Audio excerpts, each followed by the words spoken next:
IGIMS में भर्ती corona के सभी मरीजों का फ्री में किया जाएगा इलाज। राज्य सरकार उठाएगी चिकित्सीय सेवा और दवाओं का खर्च। सीएम नीतीश ने अपने सोशल मीडिया अकाउंट के जरिए दी जानकारी।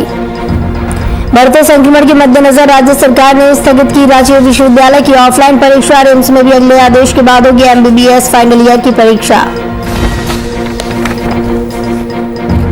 झारखंड में बीते दिन मिले 5,741 नए कोरोना संक्रमित। पिछले 24 घंटों में हुई 63 मरीजों की मौत। रांची में बीते 24 घंटों में मिले 1,364 नए मरीज। समस्तीपुर के उजियारपुर में भाकपा माले ने दिया धरना। पंचायत में ट्रांसफार्मर न लगने के विरोध में दिया धरना। प्रदर्शनकारियों ने की 2 वोल्टेज की समस्या और अवैध वसूली पर रोक लगाने की मांग।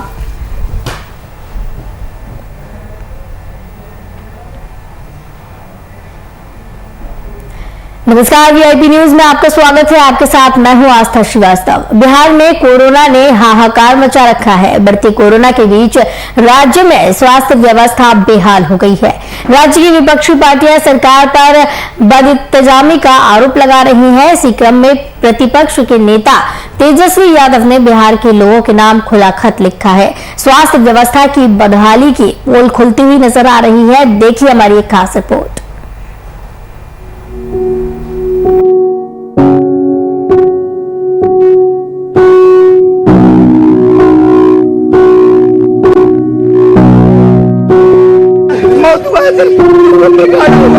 लेकर के हम लोग यहाँ हॉस्पिटल में आए हैं, इलाज तक नहीं किया सर।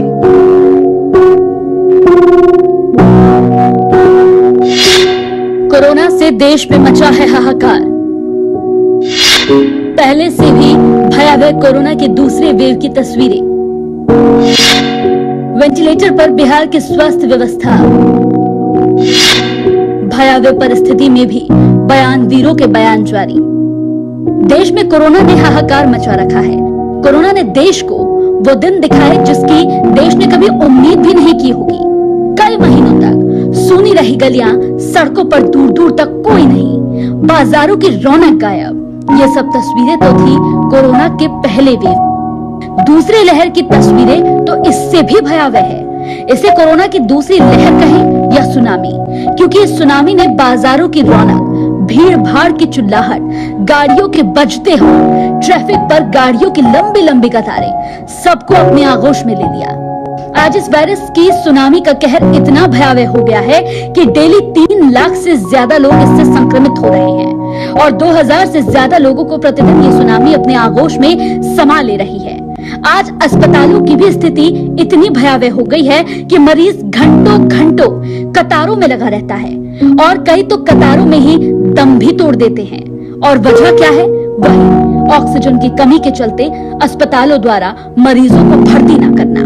सुनिए इस तीमारदार की दास्तान। गाला हुआ लेकर के हम लोग यहाँ हॉस्पिटल में आए हैं, हम लोग इलाज तक नहीं किया सर। सांस फूलने का बीमारी था, बोले कि आप खाली ऑक्सीजन लगवा दीजिए, ऑक्सीजन लगा दीजिए, रेफर कर नहीं हुआ। लेकिन नहीं, प्राइवेट में दोनों दारू एक ही मांग है कि पीपीटी एक और देश में कोरोना ने स्वास्थ्य व्यवस्था को वेंटिलेटर पर लाकर खड़ा कर दिया, तो दूसरी तरफ हमारे राजनीतिक बयानवीर जो कि इस भयावह स्थिति में भी राजनीति करने से बाज नहीं आ रहे। आखिर ये हुक्मरान क्यों नहीं सुनते इन तीमारदारों की आवाज, इनके दर्द, इनकी दास्तान? और हाँ, कहां से सुनेंगे ये साहब? इन्हें राजनीति करने से फुर्सत मिलेगी तभी तो ये इन लोगों का हाल जान पाएंगे। हाल ही में तेजस्वी यादव ने राज्य सरकार के साथ साथ केंद्र सरकार पर जोरदार हमला बोला और सौतेलेपन का आरोप भी लगा दिया। साथ ही ये भी कहा कि बिहार के प्रतिनिधि नकारा और डरपोक है। और हाँ, विपक्ष की इतनी सुनने के बाद सत्ता पक्ष चुप कैसे रह सकती थी? आ गया जेडीयू सांसद का बयान और साथ दिया तेजस्वी पर उल्टा निशान, उठा दिया तेजस्वी की शिक्षा पर सवाल। किसी बयान के प्रतिक्रिया देने की भी जरूरत नहीं है और उनके बयान का नोटिस लेने की भी जरूरत नहीं है। इसलिए कि तेजस्वी यादव, जब भी आप इतिहास उठा के देख लीजिए, जब भी प्रदेश में संकट आया है, जब भी कोई ऐसी विकट परिस्थिति आई है, वो खुद भाग के कहीं बिल में घुस जाते हैं और बिल से ही बयान देते रहते हैं। अरे भाई, बिल से बयान देने से अच्छा है कि जनता की सेवा करते तो बात समझ में आती। बिल में से बयान देना, ऐसा तो ज्ञानी पुरुष वो है नहीं, शिक्षा तो उनका वही है, हाई स्कूल में एडमिशन भी नहीं हुआ। हाँ, इतना ही नहीं, लल्लन सिंह ने संजय जायसवाल के लॉकडाउन लगाने वाली बात का भी जवाब दे दिया। और केवल जवाब ही नहीं दिया साहब, बल्कि बीजेपी प्रदेश अध्यक्ष को अखबारी नेता तक बता डाला। नीतीश कुमार जी का स्वभाव है कि अगर जरूरत होगा बिहार में लॉकडाउन करने के लिए, और वो अगर महसूस करेंगे कि बिहार में लॉकडाउन की आवश्यकता है, तो वो एक कदम पीछे नहीं हटेंगे, बल्कि एक कदम आगे बढ़ के करेंगे। लेकिन बाकी ज्ञानी पुरुष लोग बैठे बैठे ज्ञान देना, जिसको व्यवस्था से और संक्रमण से कोई मतलब नहीं है, उनको ये सब बयान बाजी करते रहना है। और ये लोग अखबारी नेता हैं, और अखबारी नेता से व्यवस्था नहीं चलती। तो सुन लिया आपने इन राजनीतिक बयानबाजों को। ये बयानवीर कभी वार पलटवार में पीछे नहीं रहते, चाहे स्थिति कैसी भी हो। एक तरफ देश कोरोना महामारी जैसी भयावह स्थिति से जंग लड़ रहा है, वैसे में ये हुक्मरान अलग ही सुर्खियां बटोरने में लगे हैं। लेकिन ऐसी भयावह परिस्थिति में वीआईपी न्यूज आप दर्शकों से यह अपील जरूर करेगा कि कृपया आप लापरवाही ना बरते, सावधानी से रहें, और अगर चैन पाना है तो घर में चैन से रहें। वीआईपी न्यूज के लिए सुमित मिश्रा की रिपोर्ट।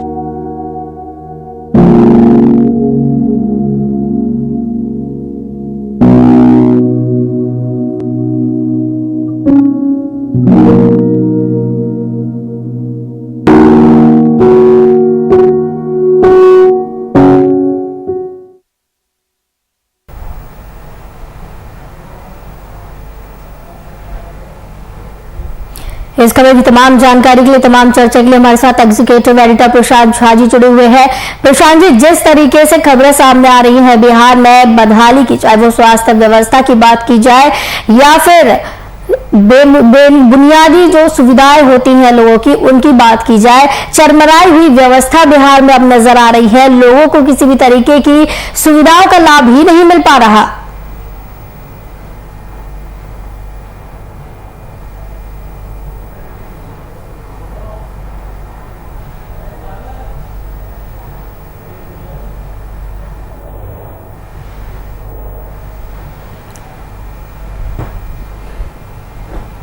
तो देखा आपने ये जो तस्वीर सामने आई थी, कोरोना संक्रमण का कोहराम जिस तरीके से देखने को मिला है, स्वास्थ्य सुविधाओं की बदहाली हो या फिर बुनियादी सुविधा, किसी का भी लाभ अब जनता को नहीं मिलता हुआ दिख रहा है। और वहीं पे नेता, राजनेता, मंत्री सभी अपनी अपनी राजनीति करने में जुटे हुए हैं।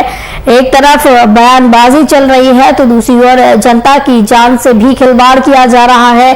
तो कहीं ना कहीं लापरवाही साफ तौर से देखने को मिल रही है। जिस तरीके से स्वास्थ्य सुविधाओं की बदहाली यहां पर देखने को मिल रही है, स्वास्थ्य व्यवस्था चरमराई हुई दिख रही है। कहीं अस्पतालों में ऑक्सीजन की कमी देखने को मिलती है तो कहीं बेड की कमी देखने को मिलती है।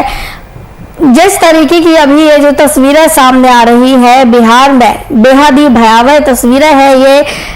बात की जाए पहले स्ट्रेन की, जब कोरोना आया था 2020 में, तब में, और अभी 2021 में जब ये कोरोना का दूसरा स्ट्रेन आया है, इस दौरान काफी अंतर देखने को मिल रहा है। दिन पे दिन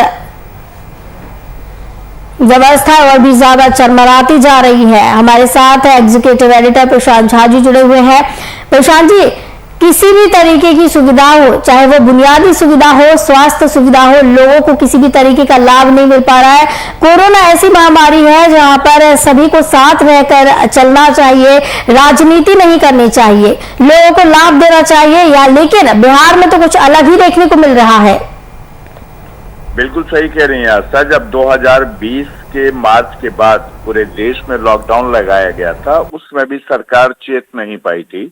और जो बिहार की आबादी है लगभग 12.5 करोड़, इस आबादी के लिए इसने कहीं से भी स्वास्थ्य की स्थिति को मजबूत करने का काम नहीं किया था। पूरे बिहार में देख लीजिए कि कई जगह ऐसे हैं जो सरकारी अस्पताल है। हमने वीआईपी ने कल ही यह खबर भी चलाई कि उन जगहों पर आईसीयू हैं तो आईसीयू में ताले बंद हैं, वेंटिलेटर रखे हुए हैं, वो कार्टून में पैक पड़े हुए हैं। क्योंकि सरकार के पास ना तो उसको चलाने वाले स्टाफ है, ना उस तरह के हैंडलर्स हैं जो इस तरह से चल सके। यानी कहा जा सकता है कि बिहार में जो स्वास्थ्य सेवाएं चरमराई हुई हैं, उसके पीछे सिर्फ और सिर्फ सरकार की स्थिति है। आप देख लीजिए कि ये कोरोना का महाकाल है और इस महामारी के दौरान सरकार के पास इतनी व्यवस्था नहीं है कि वो तमाम लोगों को ऑक्सीजन मुहैया करा सके, जबकि अब केंद्र सरकार ने जो इस तरह से मुख्यमंत्रियों के साथ बैठक की है, उस बैठक के बाद हर सरकार के लिए, हर स्टेट के लिए जो भी ऑक्सीजन का कोटा है उसको आवंटित कर दिया गया है और सरकार वो ऑक्सीजन भी भेज देगी। लेकिन सवाल है कि जिस तरह से नीतीश कुमार के पास जो स्थिति है, जो सरकारी अस्पताल हैं, डॉक्टरों की कमी है, इनको चाहिए था कि कम से कम जितने निजी अस्पताल है उसको टेक ओवर करके उस पर अपने जितने भी कोरोना पेशेंट हैं उनको वहां पर सुविधा मुहैया कराते, लेकिन वो स्थिति बिल्कुल नहीं होगी। लोग त्राहिमाम कर रहे हैं, यहाँ पर कोरोना से लोग छुपे हुए हैं, डरे हुए हैं, लोग घरों से बाहर निकलने से परहेज कर रहे हैं आज तक। लेकिन इस बीच में जिस तरह से राजनीति हो रही है, जिसकी चर्चा आपने की है, निसंदेह वो पूरे बिहार की भयावह स्थिति के बीच एक गिद्ध राजनीति की जो है तस्वीर सामने ला रही है कि राजनेता लोगों को सुविधा मुहैया कराने की जगह आपस में उलझे हुए हैं, लोगों को सुविधा देने की जगह आपस में ही उलझे हुए हैं और बयानबाजी कर रहे हैं। जी बिल्कुल प्रशांत जी, राजनेता हो, नेता हो, मंत्री हो या फिर कोई विधायक भी हो, उन्हें जनता के लिए हमेशा खड़ा रहना चाहिए, जनता को सुविधा देने के लिए खड़ा होना चाहिए। लेकिन यहाँ पर ऐसा कुछ नजर नहीं आ रहा है। कहाँ पर है सारे ये जो मंत्री, ये विधायक जिन्हें जनता ने वोट देकर पहुंचाया था, कहाँ है वो अब जो जनता के पास नहीं आ रहे हैं, जनता की नहीं सुन रहे हैं? देखिए, ऐसा जब पिछली बार विधानसभा चुनाव हुए थे उसी समय कोरोना का दौर खत्म नहीं हुआ था और लगातार ये शंकाएं जताई जा रही थी कि जिस तरह से चुनाव खत्म होंगे उसके बाद जो स्थितियां सामने होगी भयावह स्थिति होगी। आप देख लीजिए कि अभी बंगाल में चुनाव हो रहे हैं और बंगाल चुनाव के बीच में ही जो स्थिति सामने आई है, जो तस्वीर सामने आई है, उस तस्वीर में भयावहता है। आपको बता दें कि जिस तरह से अभी मेडिकल रिपोर्ट्स आ रहे हैं जिसमें बंगाल ट्रेंड्स की बात की गई है, एक नए तरह का जो कोरोना का यह वायरस है वो सामने आया है। यह वायरस इतना खतरनाक है कि यह लोगों को पता भी नहीं चलने देता है और उनको पूरी तरह से अपने शिकंजे में लेकर के उनको मौत के रास्ते तक छोड़ आता है। ऐसे में सरकार को अभी जहां रिसर्च करना चाहिए था, जिस तरह से ये सारे स्ट्रैंड सामने आ रहे हैं, जिस तरह से नए पेशेंट आ रहे हैं, उन पेशेंट की जांच भी ठीक से नहीं हो पा रही है, तो उस पर रिसर्च की बात तो दूर की बात है। मैं बता दूं आपको कि बिहार के जो बड़े मेडिकल कॉलेज हैं, उन तमाम मेडिकल कॉलेज में सरकार की तरफ से ऑक्सीजन की बात कही जा रही, ऑक्सीजन हम मुहैया करा रहे हैं, आईसीयू की बेड वहां पर है, वेंटिलेटर्स हैं, लेकिन जो हालात हैं, जो रियलिटी है, जो ग्राउंड रिपोर्ट है, उसकी तस्वीर बिल्कुल अलग है। और भयावहता ये है कि इस बार गांव में लोगों की मौतें हो रही हैं, जो घर से नहीं निकल रहे हैं वो इसके शिकार हो रहे हैं, इसके शिकंजे में आ रहे हैं और पूरी तरह से पूरा देश के साथ साथ बिहार भी जो है वो कोरोना के चपेट में आ गया है। जी प्रशांत जी, जिस तरीके से आपने बताया कि बिहार की हालत उतनी ज्यादा ठीक नहीं थी जब इलेक्शन हुए थे वहां पर, लेकिन उसके बाद भी वहां के लोगों ने सबक नहीं सीखा। ये जो दूसरी लहर आई है इसमें भी वही स्थिति देखने को मिल रही है जो पहले स्ट्रेन में थी। बिल्कुल सही कह रही हैं आप कि देखिए, ये जो पहला स्ट्रैंड था इसका और अभी तक ये चौथा स्ट्रैंड आया है जी। पहले स्ट्रैंड के बाद जो यूके स्ट्रैंड आया, साउथ अफ्रीका स्ट्रैंड आया, उसके बाद ये बंगाल स्ट्रैंड इसका नाम दिया गया है। और बंगाल स्ट्रैंड की सबसे बड़ी खराबी यह है कि यह लोगों को पता तक नहीं चल पाता है और लोग कब किसके शरीर में वो इंटर करता है और उसके जो फेफड़े हैं उसको पूरी तरह से अपने शिकंजे में लेकर के चौक कर देता है, या लोगों को तब पता चलता है जब लोग डेथ बेड पर आ जाते हैं जी। तो इस सब के बीच में जो अभी रिसर्च होना चाहिए कि आखिर ये जो इसके जितने पेशेंट हैं वो कैसे यह वायरस एक दूसरे में ट्रांसमिट हो रहा है। आपको बता दें कि बिहार में लगभग 700 मेडिकल कर्मी भी पूरी तरह से कोरोना की चपेट में है, एएनएम चपेट में है, जो हेल्थ वर्कर्स हैं वो चपेट में है, सरकारी अस्पतालों के डॉक्टर्स, निजी अस्पतालों के डॉक्टर्स इसकी चपेट में हैं, उनके घरों के लोग चपेट में हैं और आम लोग तो चपेट में है ही। और पूरे तरह से आप आंकड़ा देखिए कि सरकार ने भले ही नाइट कर्फ्यू लगा रखा है, यहाँ पर पाबंदियां लगा रखी हैं, लेकिन जो तमाम विपक्ष और तमाम जो नेता लगातार जो मांग कर रहे थे कि आखिर सरकार को लॉकडाउन थोड़े दिनों के लिए लगा देना चाहिए ताकि हालात पर नियंत्रण किया जा सके। जिस तरह से दिल्ली सरकार ने तत्काल, जब दिल्ली सरकार की स्थिति बहुत खराब होने लग गई और लगा कि यह कोरोना घर घर पहुंच जाएगा तो उसने लॉकडाउन लगाया, उसी तरह बिहार में भी करना चाहिए, क्योंकि बिहार में सबसे बड़ी बात क्या है कि आप जांच नहीं कर पा रहे हैं। आप कल की बात करिए, जो कल शुक्रवार को जिस तरह से 12,600 पेशेंट की नए संक्रमित पेशेंटों की सूची सामने आई है, इससे तो ऐसा लगता है कि बिल्कुल पूरा बिहार बारी बारी से उस स्थिति में पहुंच रहा है जहां हर घर में कोरोना है और हर व्यक्ति डेथ बेड पर है। ऐसा ये सिर्फ डराने की तस्वीर नहीं है, ये तस्वीर है सरकार को सचेत करने की, क्योंकि मीडिया कर्मियों की ये जिम्मेदारी होती है कि वो सरकार को सचेत करे और सरकार को कहे कि आपका जो स्टेप अब तक है वो थोड़ा सा वीक है, इसको स्ट्रांग स्टेप उठाइए। और इसलिए वीआईपी न्यूज भी अपनी इस खबर के सहारे सरकार को ये कहना चाह रही है कि भाई आप जो भी कर रहे हैं उसमें थोड़ा और शक्ति लाइए। जिस तरीके की चरमराई हुई व्यवस्था की आपके द्वारा बात की जा रही है, पहले भी ऐसी ही व्यवस्था थी, लेकिन कोई भी शुद्ध अधिकारी नहीं लेते थे, कोई भी शुद्ध नेता लेने नहीं पहुंचते थे। सिर्फ चुनावी वक्त में नेता पहुंच जाते हैं, मंत्री पहुंच जाते हैं वोट मांगने के लिए लोगों के पास, लेकिन अब जब स्वास्थ्य की बात आई है, लोगों के पास पहुंचने की बात आई है कि लोगों तक वो पहुंचे और लोगों का हाल जाने, लेकिन इस दौरान कोई भी नेता, कोई भी मंत्री वहां पर दिखाई नहीं दे रहा है। उल्टा यहाँ पर देखने को मिल रहा है कि राजनीति की जा रही है इस पूरे मामले को लेकर। बिल्कुल सही कह रहे हैं आस्था। देखिए आस्था, अभी तो एक तस्वीर सामने रखना चाह रहा हूं दर्शकों की।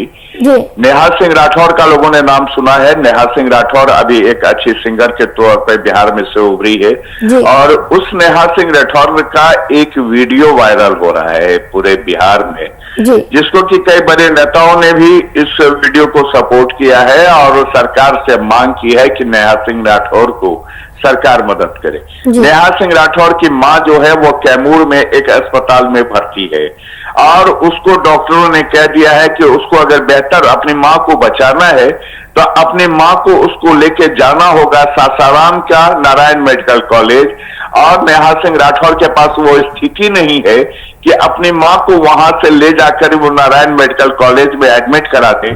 और इसको वो इसीलिए इसने अपने वीडियो के जरिए सरकार से निवेदन किया। आप आस्था ये समझ सकती हैं कि अपनी मां को बचाने की जद्दोजहद में नेहा सिंह राठौर लगी हुई है और देश के तमाम बड़े लोग, तमाम बड़े कवि, तमाम बड़े पत्रकार बिहार सरकार से ये निवेदन कर रहे हैं कि आप नेहा सिंह को मदद करिए, उसके मां को जमुआर मेडिकल कॉलेज पहुंचा दीजिए। आप समझ सकते हैं कि सिर्फ ये पॉलिटिक्स की बात नहीं है, ये राजनीति में तो जिन लोगों को अब तक ये समझ में नहीं आ रहा है कि ये कोविड-19 क्या है, ये SARS-19 क्या है, इसको आप जिस नाम से पुकारिए, ये कोरोना के नाम से पुकारिए, आप SARS के नाम से पुकारिए, आप कोविड-19 के नाम से पुकारिए, आखिर ये है क्या?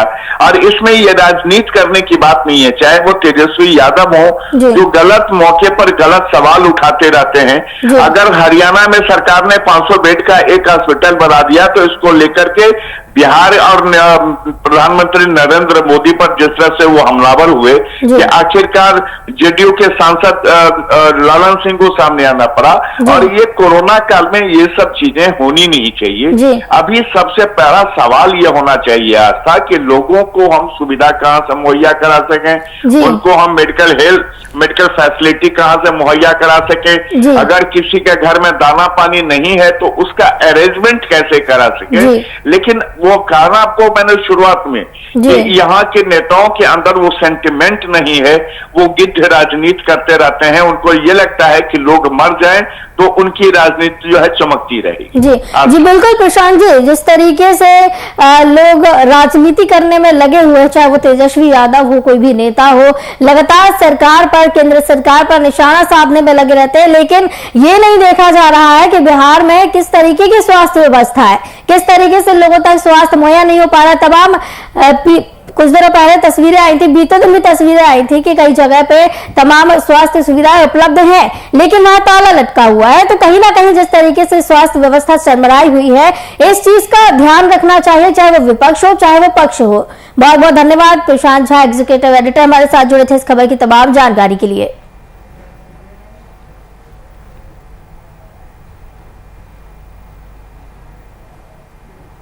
झारखंड में बीते दिन 5,741 नए कोरोना संक्रमित मिले, तो वहीं 24 घंटे के भीतर 63 मरीजों की मौत इलाज के क्रम में हुई। राहत की बात यह है कि इस दौरान 3,205 मरीज स्वस्थ भी हुए। रांची में 24 घंटे के भीतर 1,364 नए मरीज मिले हैं, तो वहीं 810 मरीज स्वस्थ हुए। यहाँ 15 मरीजों की मौत 24 घंटे के अंदर हो गई। कोरोना वायरस संक्रमण से हर तरफ त्राहिमाम मचा है। ऑक्सीमीटर ना मिले और जो लोग घर पे भी रहना चाहें तो वो भी पैनिक करने लगेंगे। तो ये कैसे हम लोग लोगों को काउंसलिंग करें कि आप घर में भी रह करके अपने को स्वास्थ्य कर सकते हैं, आप अपने आप को ठीक कर सकते हैं, पूरे परिवारजनों को ठीक कर सकते हैं। आपातकाल, विशेष आपातकाल और साधारण, ये तीनों चीज़ों को एक अलग अलग नज़रिया से हमें लोगों को बताने की आवश्यकता है। नहीं तो थोड़ा सा किसी को साधारण फ्लू भी होता है, अगर वो 2-3 दिन तक वो चलता है, चौथे दिन चलता है, तो 5वां दिन उसके सर पे कोरोना का भूत सवार हो जाता है। ये लोगों के बीच में ना घुसे, लोगों के मन में भय ना हो, तो ये एक हमारा मूल विषय है। हालांकि हम लोगों ने तो अभी बहुत तेज़ी से चीज़ों को इस संक्रमण में बढ़ाने का, हर सुविधा को बढ़ाने का प्रयास हम लोग का निरंतर जारी है। तो अलग अलग अस्पतालों में अब चूँकि सब कुछ जगहों पर बहुत तेज़ी से लोगों को लगता है दूर दराज से कि लोगों को रिम्स में आने से ही ये स्वास्थ्य होंगे, तो ऐसा भी नहीं है। रिम्स की लोड इतनी हो जा रही है कि आज रिम्स में बहुत अफरा तफरी होती है। और सुदूर ग्रामीण क्षेत्र में भी हमारे दुमका मेडिकल कॉलेज हो या मेदांता हो या TMH हो या MGM हो, ये इन सब अस्पतालों में भी हमें एक सर्किट बनाने की आवश्यकता है। तो आपको बता दें कि लगातार कोरोना संक्रमण के आंकड़ों में उछाल देखने को मिल रहा है। झारखंड में रफ्तार लगातार कोरोना की बढ़ती जा रही है। 24 घंटे की बात की जाए तो कोरोना से 63 मौतें सामने आई है और 5,741 नए मामले देखने को मिले हैं। जिस तरीके से कोरोना के आंकड़ों में उछाल देखने को मिल रहा है, कहीं ना कहीं लापरवाही भी देखने को मिल रही है, कभी सरकार की तरफ से तो कभी जनता की तरफ से। हालांकि सरकार के द्वारा 1 हफ्ते का जो आंशिक लॉकडाउन एक तरीके से कहा जा सकता है वो लगाया गया है, तो कहीं इस तरीके का पालन किया जा रहा है, तो कहीं पर लोग सेल्फ लॉकडाउन की तरफ पहले से बढ़ रहे थे, तो उसी के ऊपर उन्हें देखने को मिल रहा है कि पाबंदी और भी ज्यादा लगा दी गई है। हालांकि आंशिक छूट इस दौरान दी गई है। हर रोज कोरोना के मामले लगातार बढ़ते जा रहे हैं और अपने एक रिकॉर्ड बनाते जा रहे हैं।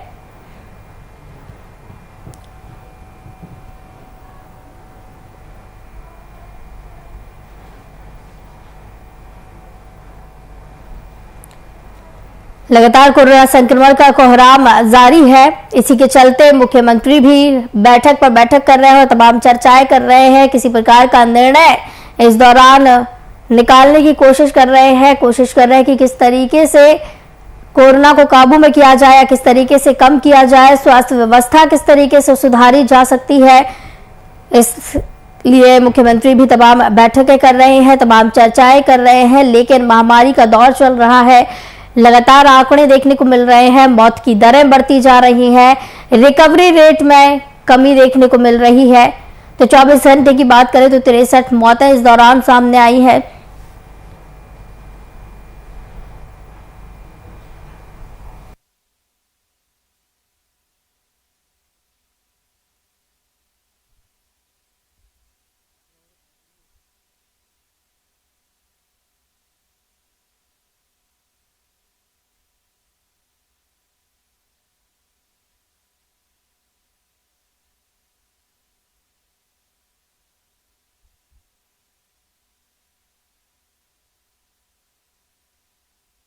एकता का संदेश दिया है।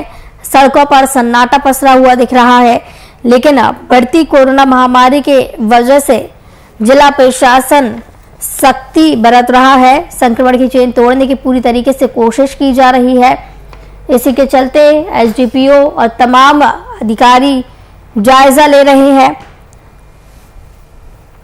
लेकिन एक बड़ा सवाल यहाँ ये खड़ा होता है कि स्वास्थ्य व्यवस्था कैसी है झारखंड में? कब तक लगातार मौतें होती रहेंगी?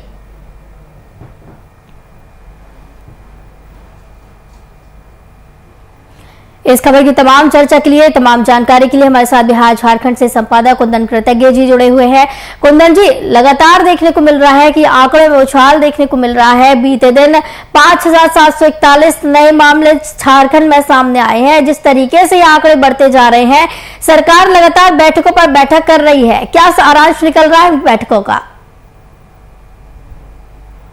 राज्य सरकार और खास करके अगर बात कर लें तो स्वास्थ्य विभाग इस बात को लेकर पूरा जोर दिया है कि अब संक्रमण की स्थिति को किस तरीके से नियंत्रित किया जाए।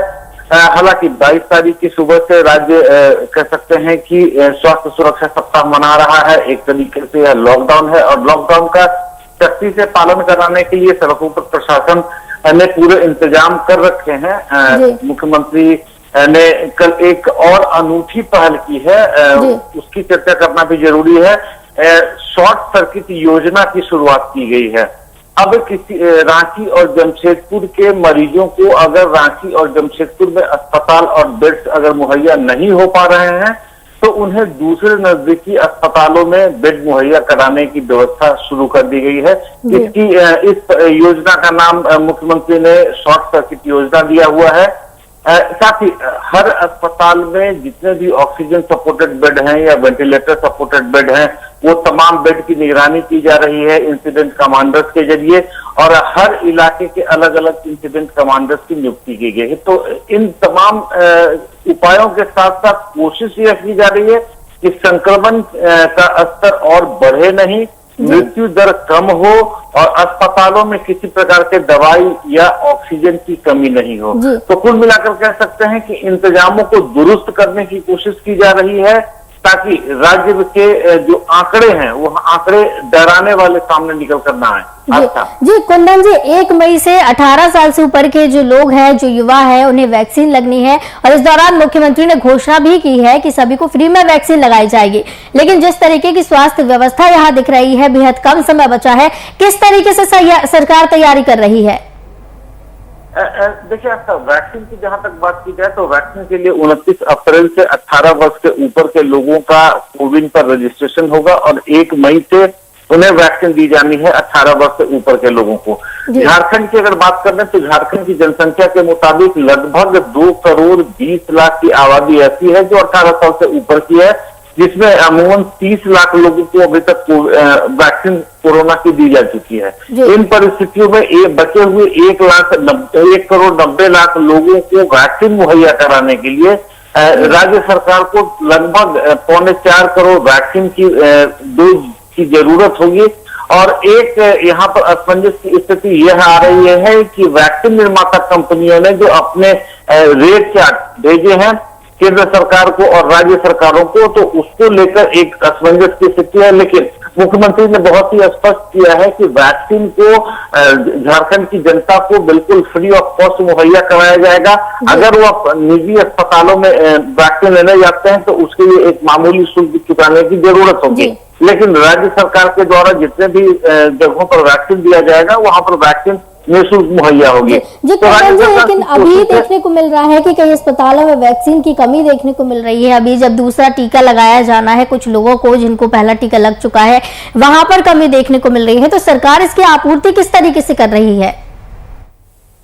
देखिए, जो खबरें आ रही हैं कि वैक्सीन के डोज की कमी है, ऐसी कोई जानकारी या इस तरीके की व्यवस्था जो है वो टीकाकरण केंद्रों पर नहीं देखी गई है। झारखंड की स्थिति यह है कि जितने भी टीकाकरण केंद्र सरकार के द्वारा चलाए जा रहे हैं उन टीकाकरण केंद्रों पर लोगों की उपस्थिति 100%, जो लोग रजिस्ट्रेशन करा रहे हैं उन लोगों की उपस्थिति भी 100% नहीं हो पा रही है।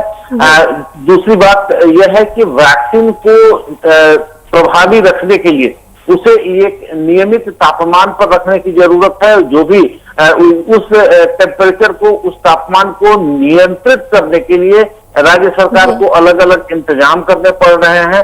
लेकिन वैक्सीन को लेकर बहुत सारे असमंजस की स्थितियां आम जनता के बीच में है। सबसे पहले तो आम जनता इस टीकाकरण को लेकर काफी उत्साहित नजर नहीं आ रही थी। अब धीरे धीरे जब यह असमंजस की स्थिति समाप्त हुई है, लोग टीका केंद्रों तक पहुंच रहे हैं और जब टीका केंद्रों तक पहुंच रहे हैं तो रजिस्ट्रेशन वहां पर उनका किया जा रहा है। बहुत सारे टीका केंद्रों में यह भी देखा गया है कि वहां पर रजिस्ट्रेशन की प्रक्रिया सुचारू रूप से चल नहीं पा रही है। तो इन तमाम परिस्थितियों के बीच में राज्य सरकार ने जो अभी तक लगभग 30 लाख लोगों को कल तक टीकाकरण करवा चुके हैं, उन लोगों के अलावा अब आगे के लोगों को किस तरीके से टीका मुहैया कराया जाए, यह राज्य सरकार के साथ साथ आम जनता का भी एक फर्ज बन जाता है। और जिस तरीके से कोविड-19 के प्रोटोकॉल के पालन में आम जनता ने कोताही बरती है, अब अगर टीका केंद्रों पर या टीकाकरण के दौरान उन्होंने कोताही बरती तो ये संकट गहरा सकता है। जी बिल्कुल कुंदन जी, जिस तरीके से कोरोना के आंकड़े बढ़ रहे हैं, कहीं ना कहीं सरकार को भी असतर्क रहने की जरूरत है।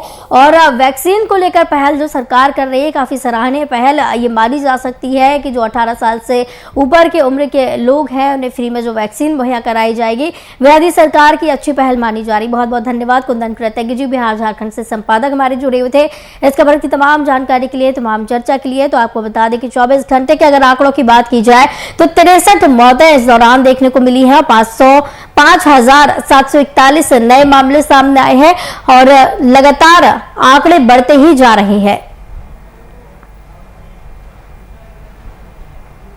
वीआईपी न्यूज के बुलेटिन में फिलहाल इतना ही। मुझे दीजिए इजाजत, नमस्कार।